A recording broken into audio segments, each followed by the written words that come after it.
Hello there, humble viewers. Today, I have but two simple questions for you. Do you like wine? And do you want to learn how to make it? Because if you want, well, I guess I could show you. Because I've had this nasty, moldy jug of grape gut swill rotting in my garage for, since October. And it's just now about ready to drink. I'll only be bottling up a small amount in today's video because I do want to let the rest of it sit for about a year, probably, because, well, I want it to be good. But like I said, I'm going to be bottling up just a little bit of it to celebrate the new year.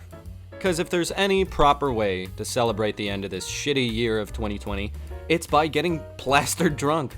The story begins back in October, when I took a hike through the woods with my brother and sister-in-law, and we stumbled upon some wild grapes, and I thought to myself, well, these are delicious. I'm gonna make wine now. As you can see, we got a lot of them.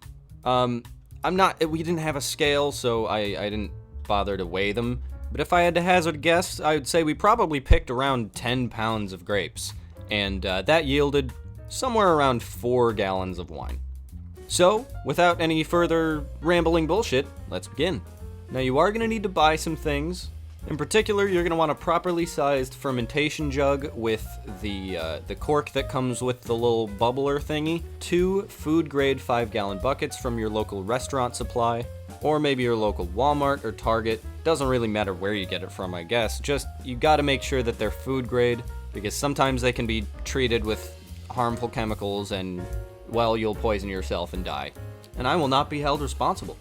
You're also going to need a large and a small wire strainer so that you can strain out all the stems, guts, and seeds, and flies and spiders and nastiness when it comes time to pour the juice into the fermentation jug.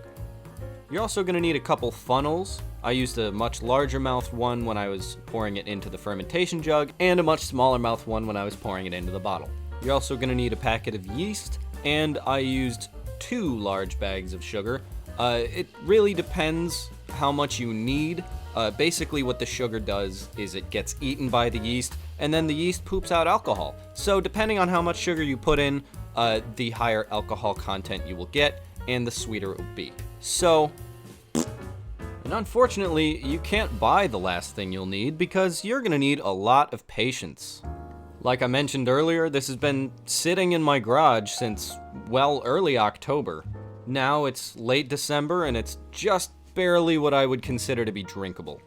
Now, we can finally begin. So we're gonna start off by getting all of our grapes into 2 large boiling pots, and we're gonna fill it up right to the top of the grapes with water. Oh look, we made a little friend! This is why you really want to wash your grapes and boil them so they're clean. Could be covered with spiders and eggs and dog piss and who knows, so wash them. Now let's toss these little bastards on the stove. You start cooking that grape drink up. Now while those are cooking, we're going to wash out our buckets with a little water and white vinegar just to ensure that they're nice and clean and sterilized.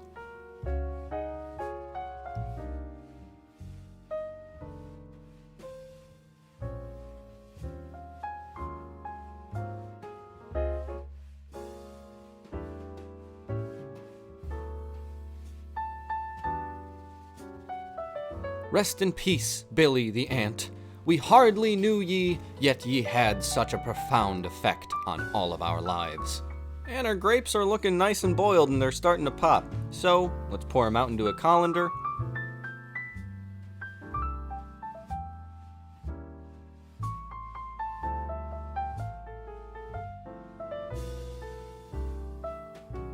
And pour this nice, beautiful, gushy, steamy mess into our bucket.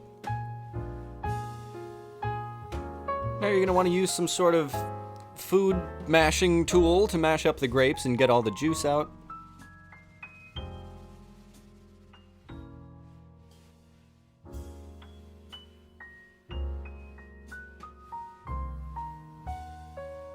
And then you're going to want to reach in there with your hands and just get all the stems out. You don't want to leave the stems in there, but you can keep the skins and the seeds and all that.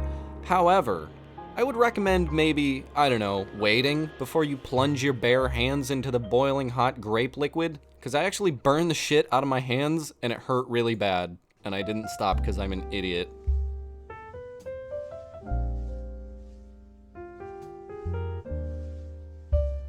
Now we're gonna go ahead and add our 2 bags of sugar. Again, I used 2 bags. You can probably get away with using 1 bag if you don't want it to be so sweet.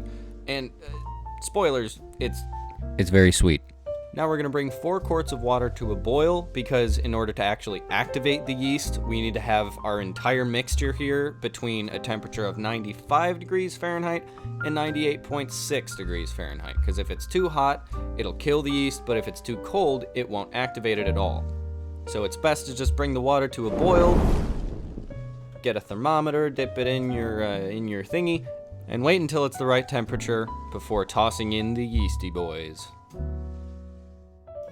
Now go ahead and give it a nice light stir all the way to the bottom. Don't go too rough because we don't want to kill the yeast, but we do want to get the sugar up from the bottom and kind of incorporate it all throughout the juice so that the yeast can start feeding off of it and shitting out booze. And that's it. That's all the work that you gotta do. It's really very simple. But the hard part is just beginning because the fermentation process takes a long time. Now go ahead and set your wine somewhere out of sight and out of mind and wash your hands.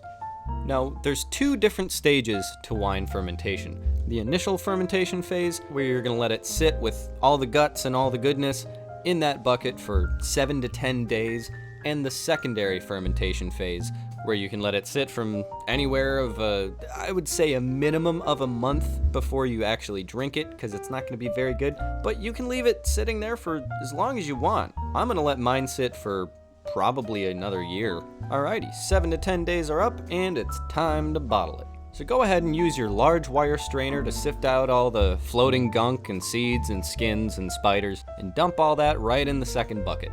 See, that's why we bought 2. I bet you were asking that question.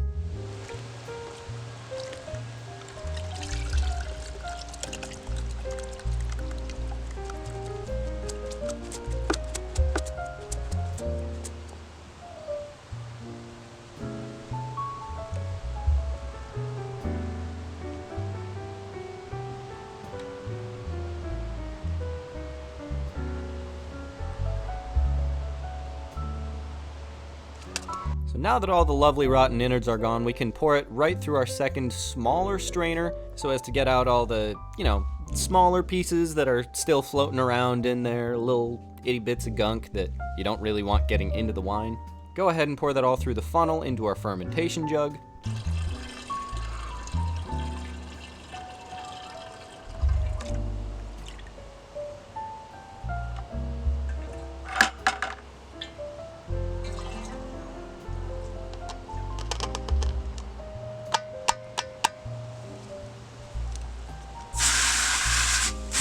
And drumroll please. Viola, I present salad wine.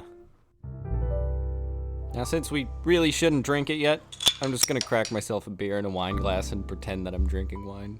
And now, I'm afraid, is the really, really hard part, which I am thankfully just now coming out of, because I've had this stuff sitting out in my garage for months now and it's just now ready to drink. So let's go bottle it up, like right now.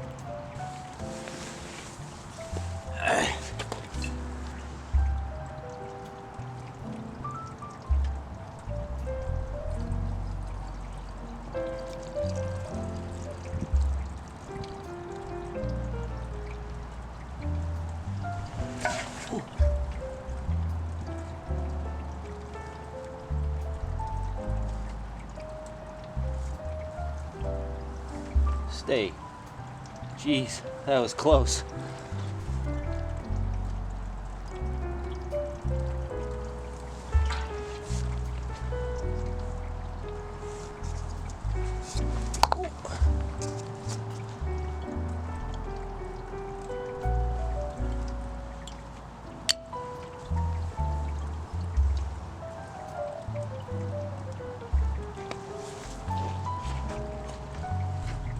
I suppose the only thing left is to try it.